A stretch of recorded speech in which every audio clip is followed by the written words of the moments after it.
c'est la mémoire de la fraternité d'abord. On ne savait pas les différences. Les religions, tout ça, chacun faisait sa religion.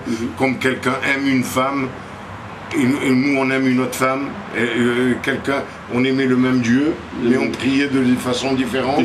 Mais on était, nous, fraternels. Vraiment, on était réunis ensemble.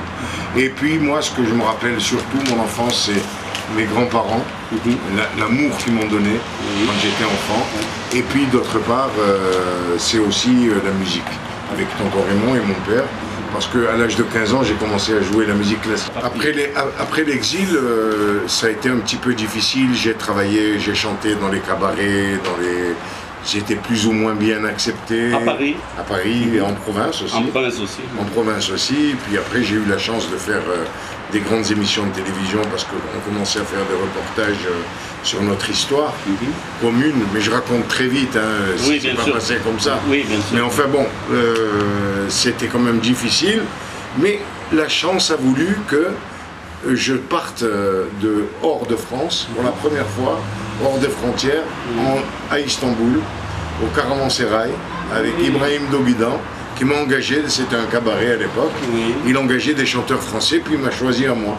Et moi je suis arrivé dans ce pays, j'ai retrouvé toutes mes racines, j'ai retrouvé toute l'ambiance, la façon de manger, les bérecs, les boulettes, comme les kefta, tout ça, j'ai retrouvé toutes mes racines, voilà, là-bas. Et même la musique.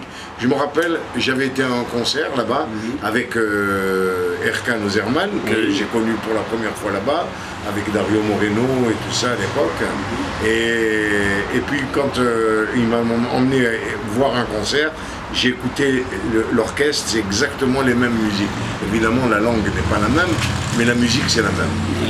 Et combien de voyages en Turquie vous avez fait justement? Vous savez, je vais vous dire la vérité. Quand on aime, on ne compte pas. On ne compte pas. Okay. Vous savez que nous, dans notre histoire, on était en Andalousie. Et alors, quand il y a eu Isabelle la catholique, on a été obligés, les juifs et les musulmans, on a été obligés de partir ou de se convertir au catholicisme en Espagne. Alors, quand on est parti, le seul pays qui nous a accueillis, c'est l'Empire ottoman. C'était l'Empire ottoman. Voilà.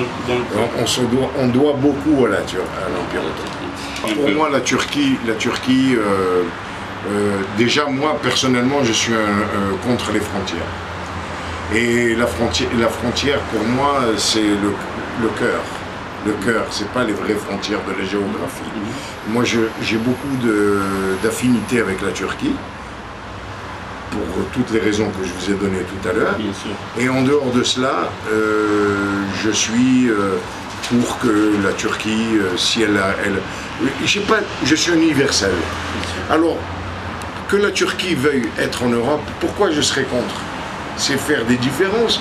Pour moi, la géographie, appartient à tout le monde. Et c'est pas, les Européens n'appartiennent pas seulement qu'aux chrétiens, c'est aussi aux juifs et aux musulmans et à l'humanité entière.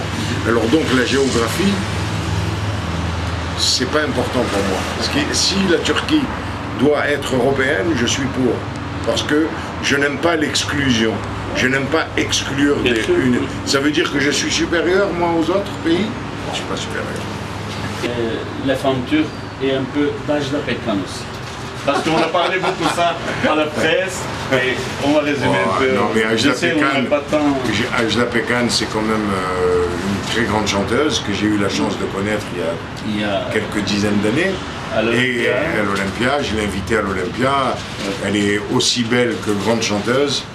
Elle représente la femme, non seulement la femme turque, mais la femme en général, que j'ai beaucoup affectionnée et aimée. Je n'ai pas peur de le dire, c'est vrai. J'aime beaucoup Ajda Pekkan.